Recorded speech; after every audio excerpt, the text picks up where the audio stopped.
ஒவ்வொருவரும் நலத்திட்ட உதவிகள் செஞ்சாலுமே கவுன்சிலர்கள் அதிகார துஷ்பிரயோகம் ரெண்டு கவுன்சிலர்கள் தகுதி நீக்கம் பண்ணியிருக்காங்க.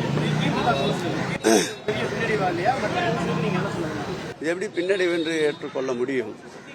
இது நியாயமான ஆட்சி, நீதி தேவன் ஆட்சி. பழைய எம்ஜிஆர் பட பாடல் வரிகள் தான் நினைவுக்கு வருகின்றன.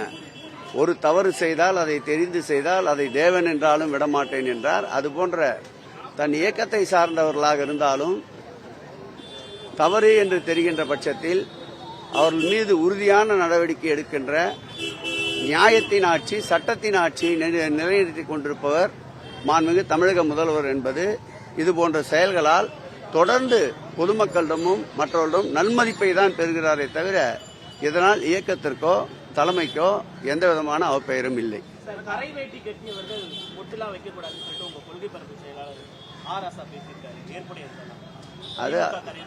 அது அவரோட கருத்தாரெல்லாம் எங்க தலைவர் அப்படி எதுவும் சொல்லல. சும்மா ஏம்பாரு இல்ல ஒரு நிமிஷம் அவர் ஏதோ சொல்றாரு, சொல்லுங்க.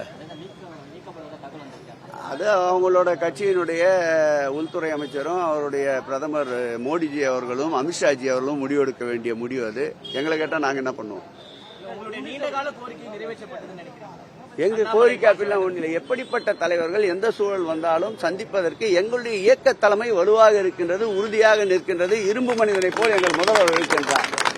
ஆகவே களத்தில் களமாடுவதற்கு ஒரு அண்ணாமலை அல்ல 100 அண்ணாமலை வந்தாலும் சமாளிப்பதற்கு திராவிட முன்னேற்ற கழகம் தயார். அது அவர் கட்சி சார்ந்த பிரச்சனை. பக்கத்து வீட்டிலே எட்டி பார்க்கின்ற பழக்கம் திராவிட முன்னேற்ற கழகத்திற்கு இல்லை. எங்கள் மாண்புமிகு முதல்வர்கள் கூட மாண்புமிகு முன்னாள் முதல்வர் மறைந்த பிறகு குறுக்கு வழியில் ஆட்சிக்கு வர வேண்டும் என்று சூழல் நிலவிய போது கூட மாண்புமிகு முதலமைச்சர் அவர்கள் அதை ஏற்றுக்கொள்ளவில்லை. நேர் வழியாக தேர்தலை சந்தித்து இவர்தான் முதல்வர் என்று அறிவிக்கப்பட்ட பிறகு தேர்தல் களத்திலே நின்று வென்று முதல்வரானவர் எங்களுடைய முதல்வர். ஆகவே குறுக்கு வழி எப்பொழுதுமே நாங்கள் விரும்பாதவர்கள். மற்ற இயக்கத்தில் நடக்கின்ற குளறுபடிகளை வைத்து ஆதாயம் தேட நினைப்பவர்கள். எங்கள் கொள்கைகள், கோட்பாடுகள், லட்சியங்கள், உழைப்பு இதை மையப்படுத்தி வாழ்ந்து கொண்டிருக்கின்ற, வளர்ந்து கொண்டிருக்கின்ற, நடைபோடுகின்ற இயக்கம் மாண்புமிகு தமிழக முதல்வர் தலைமையிலே இருக்கின்ற இயக்கம்.